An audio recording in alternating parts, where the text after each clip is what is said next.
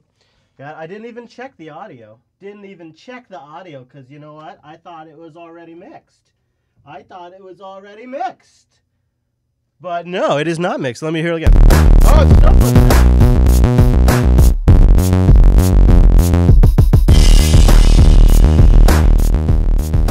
There we go.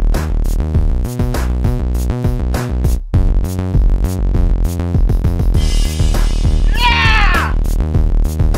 America! Yeah! Okay, so now it won't clip out on the intro. Isn't that a great intro? I love that intro. That's our supporters only intro. Love it. It's a remix of the main intro. So it's so cool. Yeah. All right, here we go. That was fun. It was good times. Good times that were had by all. What?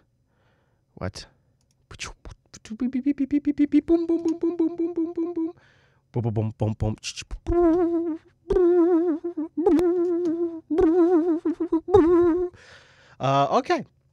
So I gotta wait because it's gonna flash. There it goes. Yeah. All right, guys, here we go. Please bang suggest that this time, hopefully, it won't clip out on you. Okay. Here we go. 3, 2. Oh, good. Yeah, there's a plane going overhead.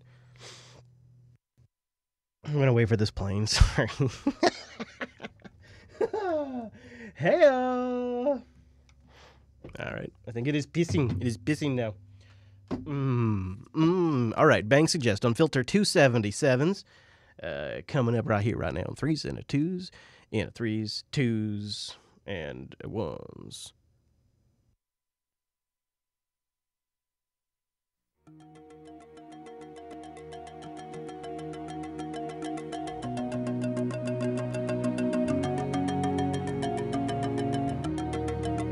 This is Unfilter, episode 277 for April 18th, 2018, a patron-only special edition.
Welcome to Unfilter, episode 277 of Jupiter Broadcasting's weekly show that hopefully is watching all of that news so you don't have to. My name is Chris, and this is a special patron-only edition of your Unfilter program. We weren't going to do a show this week. I was going to tear down the studio. Chase is in California. We had no intention of going on the air. In fact, if you're not a patron and you're hearing this show, you can thank our patrons for that. That means they gave me the go-ahead to release this publicly. But this might just be you and me, patrons, for a special 277 edition of the show that wasn't going to be here because I had work to do. Chase is traveling, but then we started dropping bombs on Syria. And so I wanted to do a special edition that's focused just on what's going on to keep you guys up to date because that's why you support us and that's why we're here. And so let's talk about Syria. But to do that, let's go back. Let's go back a few weeks to that poisoning of the Russian double agent and his daughter, where there has actually been some positive developments for his daughter, but there's not a lot of coverage. I've had to go to a lot of the source materials. I'm not complaining, so I'm going to give you a summation of kind of what I've found, including different interviews and press discussions, as well as diplomats and the doctors themselves. Hello, my name is Dr. Christine Blanchard and I'm the medical director here at Salisbury District Hospital. I'm joined by Lorna Wilkinson, our Director of Nursing. I want to give you an update on the progress of the 2 remaining patients that we're treating here at the hospital. Yeah, there's still 2. There's the original double agent himself. I forget how he says Scropple. I think it's Scropple. And then his daughter. That's number 2. And then the police officer, the law agent, the lawman that was exposed. And the daughter has been released from the hospital. She's out. And the Russian embassy immediately, as is their right per international law in these types of investigations, immediately put out a request to meet with her. But so far, for weeks now, she's refused to meet with the Russians. This became an issue during a Q&A session where officials were meeting, and the Russian ambassador began to question what the hell's going on. Ladies and gentlemen, I hope there is some room for me. And he tries to be nice about it, but he clearly says, like, look, why are we being blocked from asking her basic questions? We have a right via the international investigation laws. Why are we being blocked? And it seems while this is happening, the story around the poisoning has begun to shift. There was no trial, no discussion, no evidence, no proof. There was only judgment and punishment. It is highly likely that Russia was responsible. We do hold Russia culpable for the attempted murder. The pundits needed even less. The name Novichok sounds Russian, means Russia did it. They've established that it is Novichok, and that is, by definition of the translation of the name, which means newcomer, part of a program in the Soviet Union in the late 70s and 80s. The point's made. There are a lot of questions to ask of this whole mess. But over the last few weeks, we've interviewed dozens of chemists, experts, and military specialists. And here are their biggest gripes. The Novichok nerve agents are no secret. They haven't been so in decades. Here they are, excerpts from the books and studies available to the public. Neither the formula nor the chemicals are any more Russian than air itself. For years now, researchers have published studies and theses on the Novichoks, which there are dozens and dozens of. You do have to wonder if part of this, the momentum it gets, the massive international response it saw, the kicking out of Russian spies out of different countries for a chemical. I mean, chemicals aren't inherently secret to any one particular country. And there is some question if maybe there was a misidentification. We'll see about that. The headline story in development in the past couple of hours. Russia's foreign minister has claimed that the International Chemical Weapons Watchdog, the OPCW, may have misidentified the type of nerve agent used against the Skripals in England last month. More details on that now from correspondent Hanisha Sethi. So there is something for you. That you just let. So my point I'm trying to make here, because we can take all of this with a grain of chlorine. It is RT after all. But the point that I am attempting to make before we get into Syria is there has been dramatic and drastic action taken with international repercussions that affect world peace based on things that have not yet been proven, that there are still very large reasonable shadows of a doubt. And it's interestingly both around Russia. So we move on to Syria. Last week we talked about the big buildup, the war drums, as they say, were beginning to get banged. And there was the warning, get ready, Russia, we're coming with smart missiles. Tonight, all signs point to what seems all but inevitable, a strike on Syria soon. Thank you all very much, everybody. On Twitter, the president previewing an attack and putting Russia on notice after a Russian official promised Moscow would shoot down any missiles aimed at Syria. President Trump writing, get ready, Russia, because they, the missiles, will be coming. Nice and new and smart. You shouldn't be partners with a gas-killing animal who kills his people and enjoys it.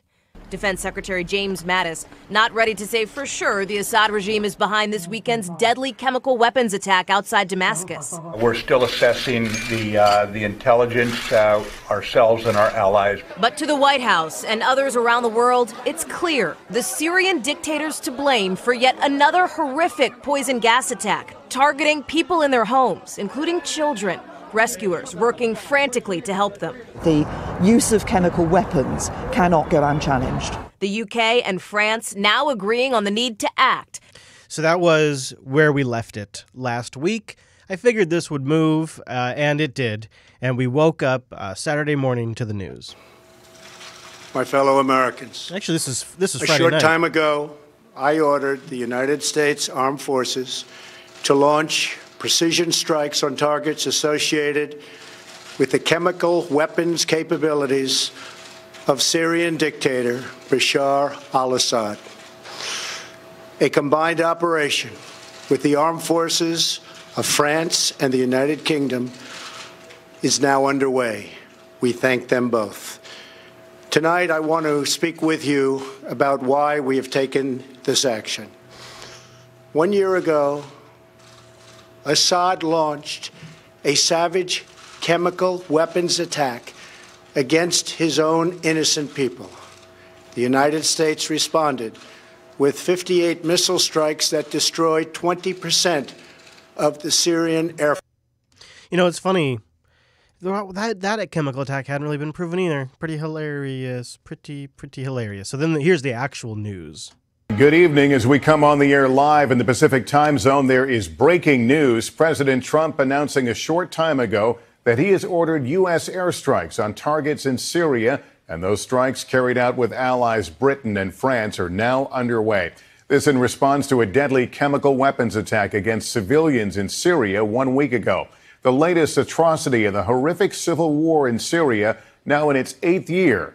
We're still learning details of this airstrike. NBC's White House correspondent Kristen Welker is at the White House tonight with the very latest. It's interesting what they choose to focus on there, right? They could focus on the authorization. They could focus on a lot of different aspects of the strike. But of course, they must once again remind you that it was a chemical weapons attack that struck children. And Lindsey Graham was one of the #1 hawks out there calling for this attack. Lindsey Graham was the cheerleader. And the next morning after he'd been briefed, he seemed like he was 20 years younger. He was so damn excited. Watch him kind of prance out. Senators reacted after a closed-door all-senators briefing on Syria with Defense Secretary James Mattis and Joint Chiefs of Staff Chair General Joseph Dunford. So this is Graham. After he's met with Mattis, the press is out. This is off of C-SPAN, so you get to see him just prance out like a happy boy that just got a lollipop. Here's a look. Here's a look. That I guess would assuage your concern. Okay, number one, I really appreciate the professional nature of our military.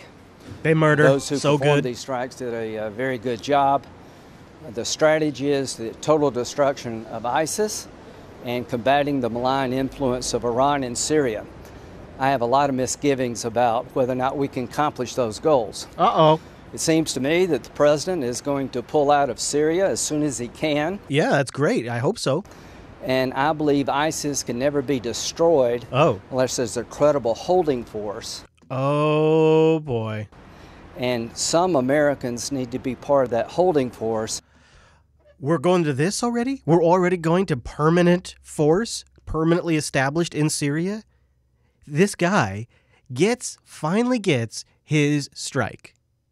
We haven't set up a no-fly zone. We don't have any troops on the ground that are officially U.S. troops. Of course, we got our psychopath killers for hire on the ground. And this guy wants a holding force. A holding force. He wants permanent installation of U.S. military in Syria. Now, mind you, the Civil War is wrapping up. It's almost done.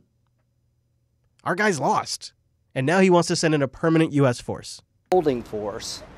And some Americans need to be part of that holding force, because if we learn nothing from Iraq, if you leave without an adequate holding force, they come back. My biggest concern is... I like that that's the lesson from Iraq. Not that we shouldn't go in, not that we shouldn't lie about chemical weapons and make up excuses and out journalists and none of these things. No, those weren't the lessons to take away from Iraq. The lesson is once we invade, we have to stay forever. That's Lindsey Graham's lesson from Iraq. Leave without an adequate holding force, they come back. My biggest concern is that the day we leave, the Syrian Democratic Forces, who are made up of Arabs and Kurds, are going to be exposed. I'm afraid that if we leave without some American presence, that Turkey will continue the fight against the Kurds, and you're going to wind up having people slaughtered who stood up to help America. and that means it's harder for us in the future to get somebody to help us. Yeah, so are you reading between the lines there? The guys that we backed are going to get wasted. They're going to get wasted. The guys that we backed, the guys that we armed, the guys that we got to go in there, the guys that we paid are going to get slaughtered. His exact words, slaughtered. And he's worried that we won't be able to have another shadow army of a bunch of psychopath killers that are desperate for money to hire if we let this one get slaughtered. So in his sick mind, we should go in then and have a permanent U.S. force. In his sick mind. There is no military strategy on the table to deal with the malign influence of Iran and Russia. So what I think is going to happen is diplomacy will fail, that Assad, for all practical purposes, has won the civil war. Yeah, that is true. And you might be starting to wonder right now, but Chris, he's not saying why any of this matters to U.S. security. Why does any of this matter to somebody in Colorado or somebody in California or somebody in Florida or Washington? Why does any of this matter to anybody that's a citizen of the United States? And that what's going to happen inside of Syria is going to be an armed camp of Hezbollah and Iranian military people that will present a threat to Israel unlike any time in the last 20 or 30 years. Oh,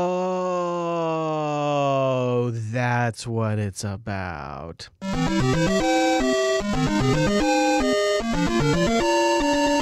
Is that what it's been about all along, Lindsay? Will present a threat to Israel unlike any time in the last 20 or 30 years. Oh, well, shit. Well, then that just changes. Well, that changes nothing. So I support the goals of the destruction of ISIS. I don't think the strategy they have is going to lead to it. I support the goal of countering malign influence of Iran. I don't think we have a strategy that can do it. And if we stay on the course that we're on now, Syria will fall into the hands of the Russians, the Iranians, and Assad, which would be a nightmare for Israel and the region as a whole, and that our destruction of ISIS strategy is really not practical. He got one part right. It is going to be a nightmare for Syria. He's right about that. So that's why. That's why we're doing this. That's why even though Assad's almost won and he's kicked out everybody we've hired, even when Russia came in now and Russia's backing him hard and China's backing Russia and India's backing China and it's creating a whole stack of people that are allied against us. Oh, and let's mention Iran too while we're at it. Another person that's fun to piss off right now. It's all worth it though. It's all worth it. It's worth U.S. assets. It's worth violating our moral cores as a country. It's worth financing these psychopathic killers who are murderous monsters. It's worth all of it. It's worth shipping them Toyotas. It's worth shipping them radios. It's worth training them. It's worth letting them call in airstrikes and bombing other individuals on their behalf, which includes Russians. It's all worth it because we've got to make sure that Israel's safe.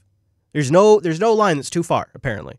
It's not worth it for our own people, but it's worth it. I really don't know. We're out right now, but it's not necessarily over. I'm Kelly O'Donnell at the White House. On this day after the airstrikes, the Trump administration unleashed a round of fresh warnings. Chemical weapons are a threat to us all. From the United Nations Security Council. When our president draws a red line, our president enforces the red line. To a summit in Peru, where Mike Pence filled in for the president and justified the use of force as the morally right act to take. The vice president thanked other leaders today for supporting action to deter Syria. So we got more action on the way. Should they, whoever they was that released the chemical weapons, we haven't proved it yet, but we'll take more actions, even though we haven't proved that it was originally Assad. And you can't point that out. That doesn't make any sense. You're not allowed to point it out or else you'll get attacked. I'll give you an example. It doesn't happen really anywhere except for on Fox News and RT these days, remarkably, which I think probably should give you some pause. Before we move forward, just for a moment, if you consider yourself a liberal or progressive listening to this show, you really should be giving some thought about how the media is completely failing you right now. There's no questioning allowed of this. This is our moral obligation, and it's for chemical weapons. Of course it's for chemical weapons. That's what brought us into Iraq, too. The only people that are even kind of standing up, and they're just baby standing up, they're not even hitting it as hard as they should, are people on Fox or RT. What the hell does that tell us? What does that say about the state of discourse in the United States right now? That's how badly it's become. That's the state we're in right now. That's scary. And I'll give you an example of even what happens to one of these Fox News commentators. This is Colonel Douglas McGregor. He's retired now. And he came on to the Ingram show to say why he thinks that this doesn't make any sense and that Trump made a mistake, essentially. Perplexing. I mean, first of all, just a week after the president announces his intention to withdraw troops from Syria, suddenly the Syrian government that has effectively won the civil war is practically over, decides to launch a chemical attack. Seems very odd. Then we see sarin and chlorine gas used together. That's never happened before. That's the first in the history of chemical warfare. It doesn't make any sense.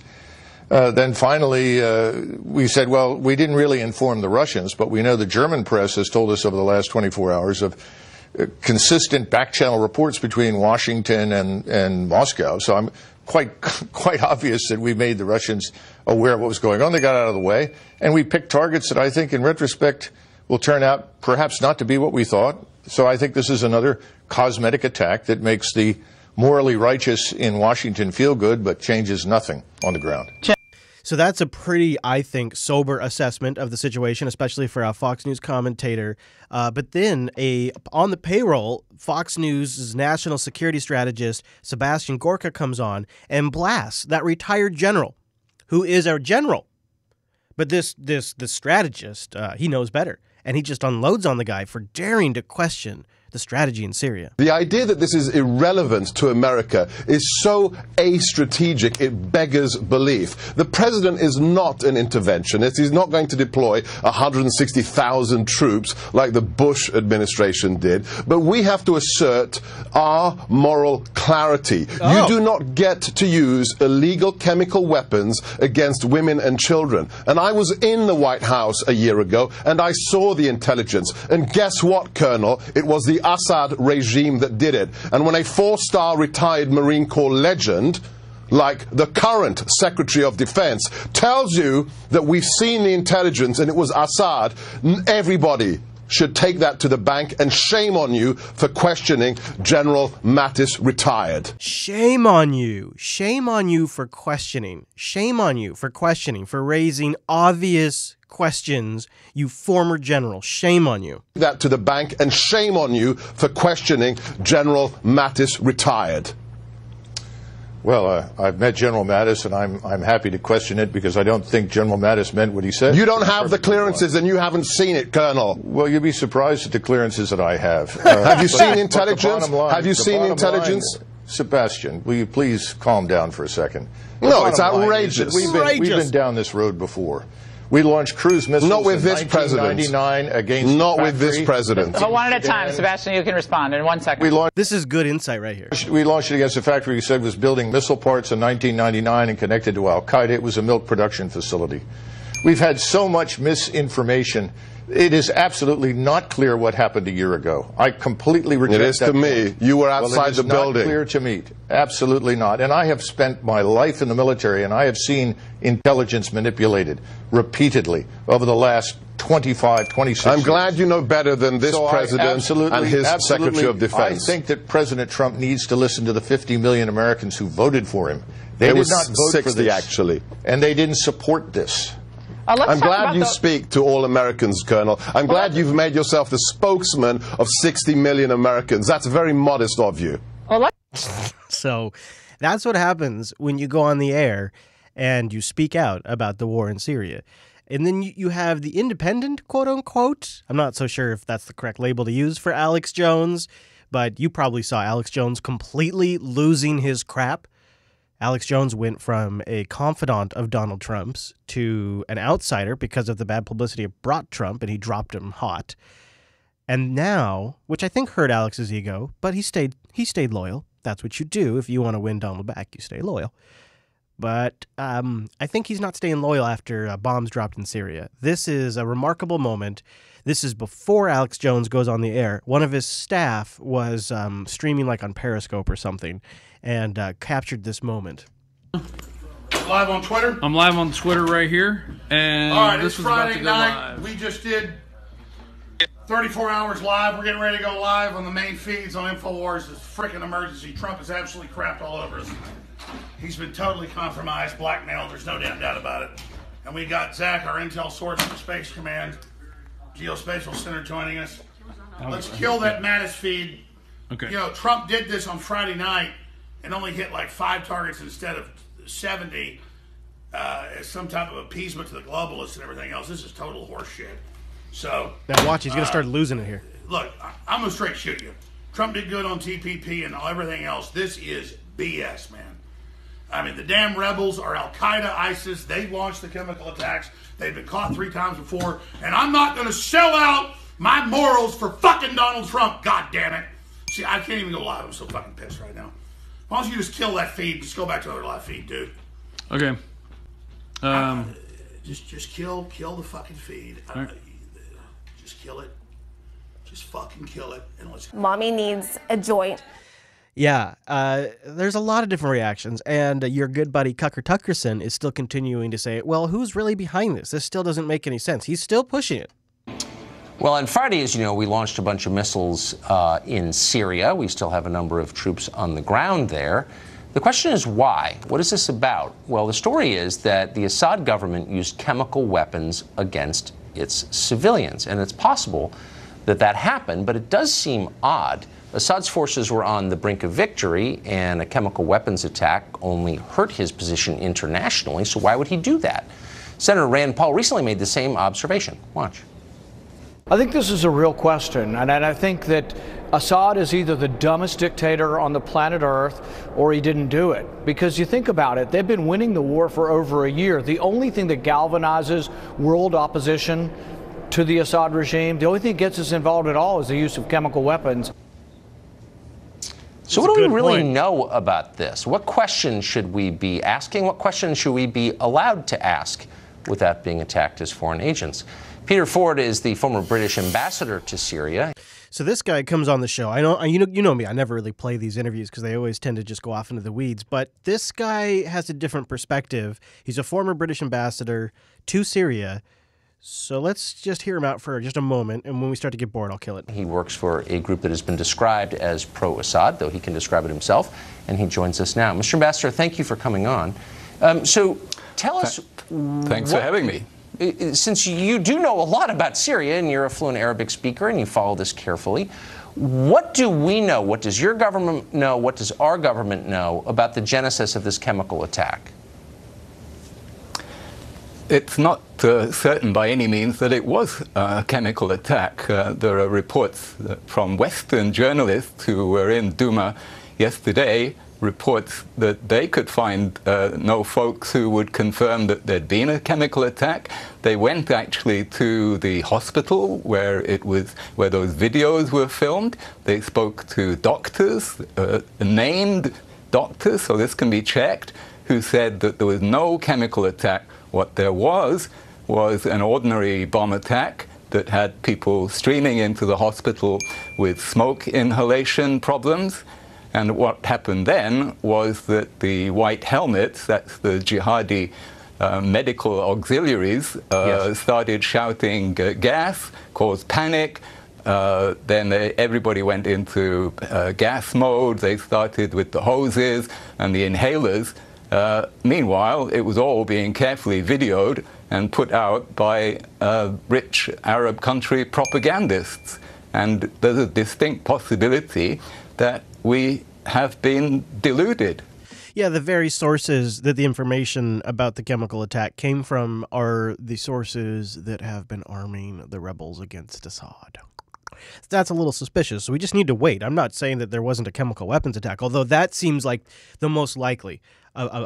Some bomb goes off by the rebels or by the Assad regime, and the white helmets go into action. You know, they were waiting for an opportunity. They got the cell phone cameras out. They start going into all the...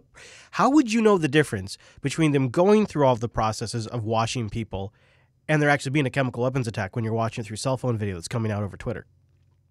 How do you know the difference? You don't know the difference between them going through the procedures or it actually happening. It's all very confusing. That's why we need there to be an investigation. And of course, the U.S. is blocking Moscow's 2 proposals, and Moscow is blocking the U.S.'s 2 proposals. Of course, it comes down to that every damn time. And in the meantime, Tucker is getting accused for being a Russian agent for talking about this stuff. So instead tonight we're joined by Noah Rothman. He's an associate editor at Commentary magazine. He called us Russian propagandists and ostensibly patriotic too, but at least he was brave enough to come and explain himself. Noah Rothman joins us tonight. Noah, thanks for coming on. My pleasure. Thanks for having me.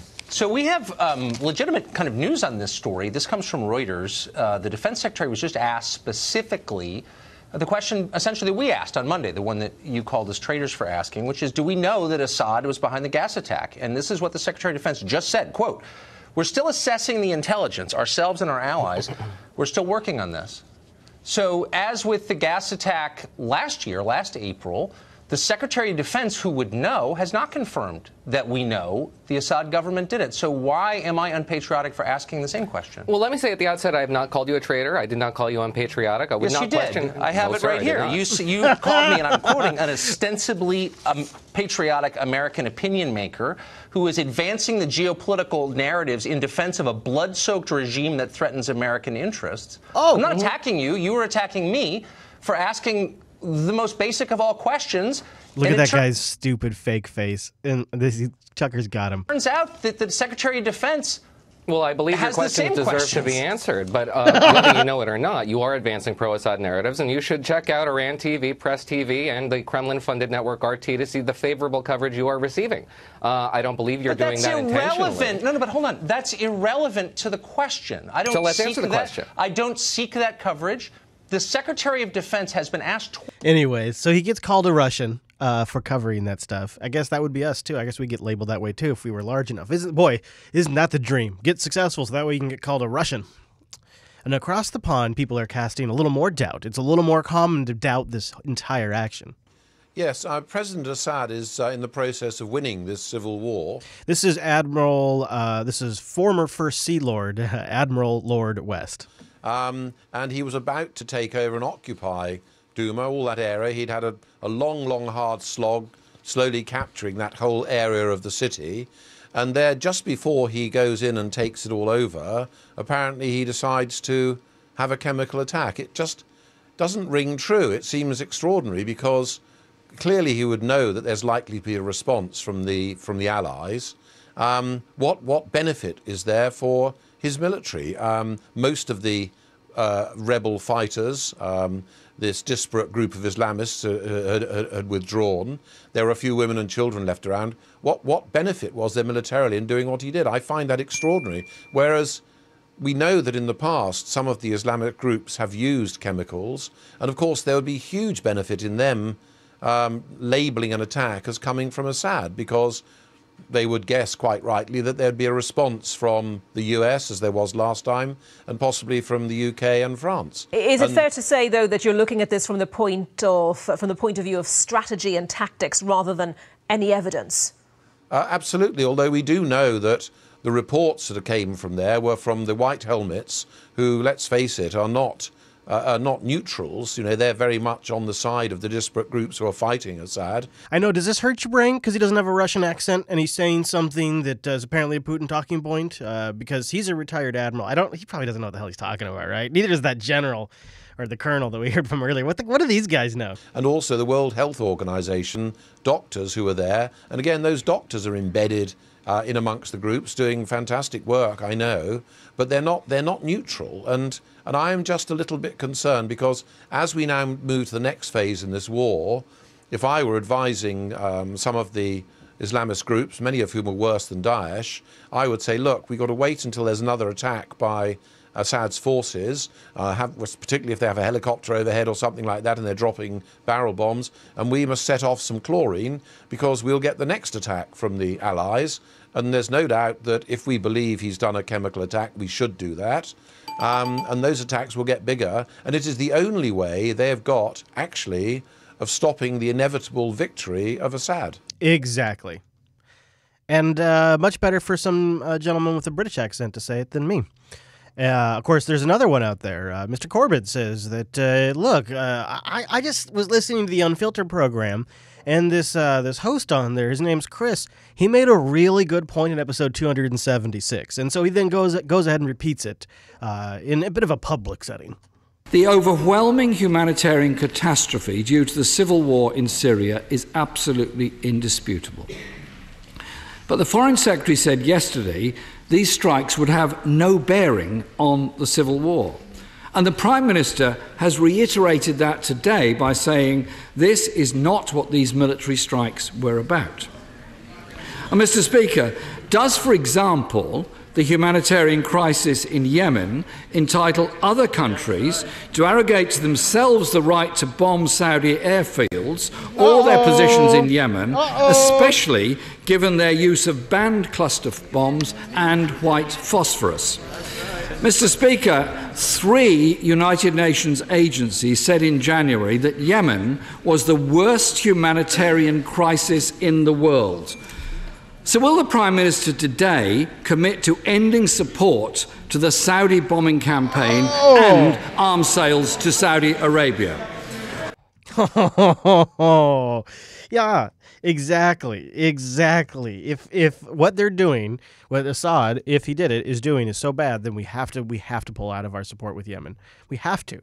And you've heard a lot about how France was in with us, the UK was all in with us, but what you haven't heard a lot about are the countries that didn't, and actually have taken the exact opposite stance. Some of America's key partners are not so keen to launch a strike on Syria, with Germany, Italy, the Netherlands and Canada all stating there needs to be a thorough investigation first.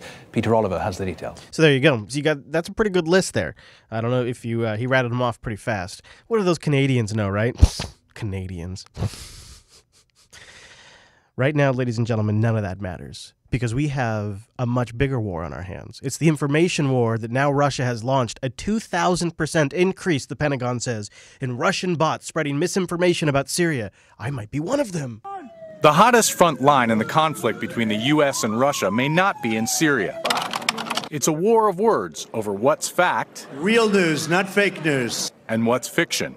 Roll Unfilter music 4, camera 1. The American combatants. Roll 12. Battling in a tiny part of the U.S. government that tries to call out Russian misinformation. The Russians are engaging in information warfare. They're telling lies, and we're confronting them toe-to-toe with fact-based, truthful, professional journalism. So this is it, polygraph.info. Former Dallas TV reporter Jim Fry runs a U.S. government-funded website devoted to fact-checking Russia. Polygraph.info, billed as disinformation news. What our reporters do every day is they begin the day looking at Russian media. When Vladimir Putin unveiled a new and supposedly invincible missile, an animation seemed to show the missile striking Florida. The Kremlin denied that, but... We fact-checked that, and we showed a map of Florida and what they were showing. It was pretty obvious. Whoa, they fact-checked that and they got a map. Any viewer. Polygraph challenged Russia's denial that the nerve agent used to poison a former spy in the UK was made only in Russia. It also challenged Russia's assertion that no chemical attack took place this month in Syria. Polygraph is a year-old joint venture of the Voice of America and Radio Liberty, originally Cold War-era news organizations funded by, but independent of, the federal government. All right, broadcasting live direct from our studios. You know, just like RT. To Moscow. Hoping to counter the Russian government's English-language news channel, RT, the U.S. agency that runs those operations also launched Current Time, a 24-hour Russian-language network. So we now have our own RT. So this entire premise is the information war by Russia, but it's really about how we have our own RT now. Seen in 30 countries. The channel is overseen by Irina Van Duzen, who got her journalism degree in Moscow and grew up surrounded by Soviet disinformation. There are facts, there is truth, and we have to deliver that. Despite these efforts, the U.S. remains badly outgunned in the information war, with its most powerful weapon, President Trump, only now starting to use tougher words about Russia. So maybe we're part of that. We're a long play by Russia. That's what it is. We're a long play by Russia to trick all y'alls. And you have succumbed and become our patrons. You fools, we are controlled opposition. Wait, what? Huh? New note? Oh, we've been bought out by the government of Israel. Anyways, we all need to get into Syria. It's our moral obligation, guys. Ding that, would you? Come on, let's give that a ding. It's our moral obligation. Come on, hoorah! Let's go in there, everybody. Yeah. No, that's it. You know what? I gotta draw a headline. I wanted to give you guys an update on the Syria situation because it's obviously huge and you're our patrons and I wanted you to know about this. I do have an overtime coming up if you want to get some of the other news clips, including the book that I ended up picking up this week that I didn't plan to. All of that is coming up in just a mere moments, but that's our meat and potatoes for you this week. Thank you guys so much for being our supporters over at patreon.com/unfilter. Please go to the new site, unfilter.show, and update your RSS feeds directly, unfilter.show/subscribe for that. Thank you very much for being here. I also would love to hear from you, unfilter.show/contact. Consider sending in your feedback about the show. And if you want to get in Chase's sack, you know what to do.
Short and sweet.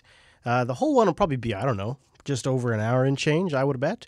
Thank you guys for making it. I know it was sort of an unexpected episode, and it was a little different without Chase being here, and we only talked about one thing, no cyber, no high note.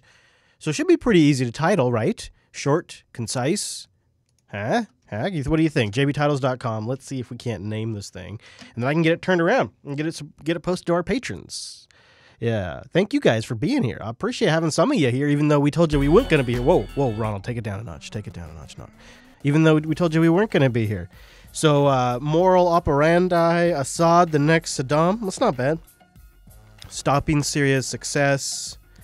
I don't know if that's success is the right way to put it. Syria strikes out. jbtitles.com. Help me boat here. I'm all on my own. I need your help. Billions of ding-dongs. Donald's dictum. Donald goes to Syria and Trump goes to Syria. I like both those because I submitted them. That's how I roll. So I did a vote on that. Our moral obligation was another one. The Last News Network. You funny. You funny. Chase is okay. He is in California this week. Dude, he was traveling. And I was just going to take the week off and work on the studio, but Noah hasn't arrived in town yet, and we went to war in Syria, so here we are. Assad's the next Saddam. Donald goes to Syria. Trump goes to Syria. Those aren't great either, actually. The morals of war. That sounds like something else. Seriously, it's kind of funny, but I don't know if it really works. The Gulf of Syria incident. The moral of war. Alex in Wonderland.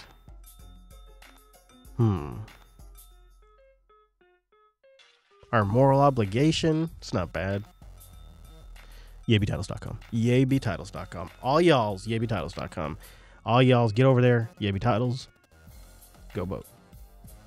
You gotta help me here. This is rough. This is rougher than I actually expected.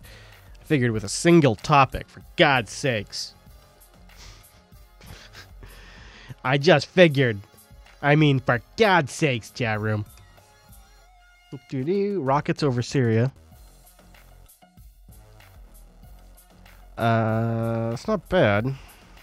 Rockets over Syria, huh?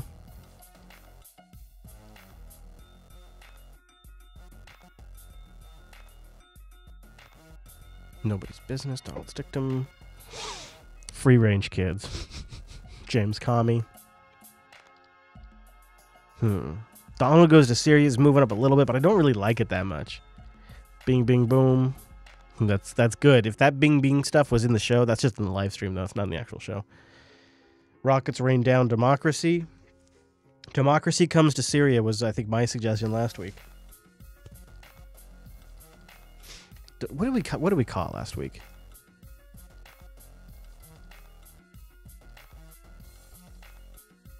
Saving Syria now. Democracy comes to Syria.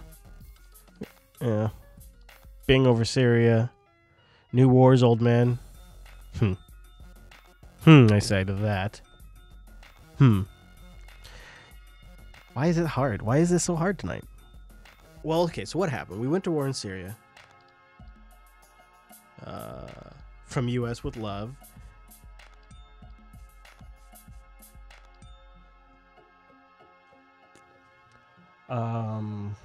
Never gonna give you up. How about that?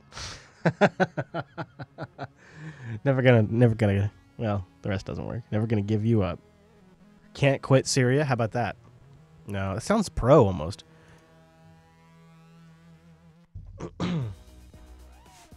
Bomb them to save them. Bombing them to save them. How's that? Bombing them to save them. Is that good? Bombs before evidence? That's close. Bombs before evidence isn't bad, but that's really close. Bombs before evidence is pretty good. Bombing them to save them I also like, though. Bomb first, ask later. Suggest bomb first, ask later.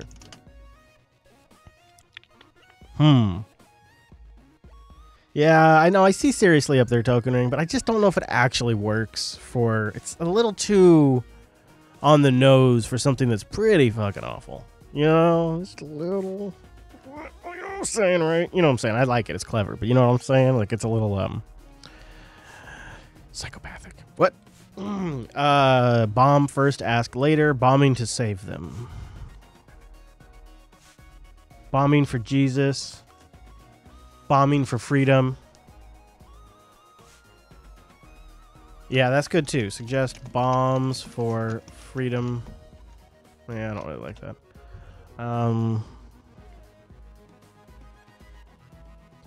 It's funny, so I meant to mention this in the show, right? But we bombed them to show them that they can't break the law. But in bombing them, we broke the law. The international law I'm talking about. Yeah. Okay, let's go take a look. Now, everybody go, if you've already voted once, go back and help me shake out the top ones. Because, you know this is how it always goes. Between the Ding Dong and a Hard Place. Syria again. Really, none of the new ones? Nobody's voted on any of the new ones that have come in recently. You guys got to go sort by the most recent ones and give me your best votes. So go sort by win, if you would. And give me bomb first, ask later. Bomb first, bomb them to save them. I like both those. Bomb before evidence. It's not quite on the nose as bomb first, ask later. It's kind of the theme of the episode, too. You know, about how this just doesn't make any sense. I mean, like, I played all those clips over and over again, but this doesn't make any sense. JB Titles. Yep, jbtitles.com.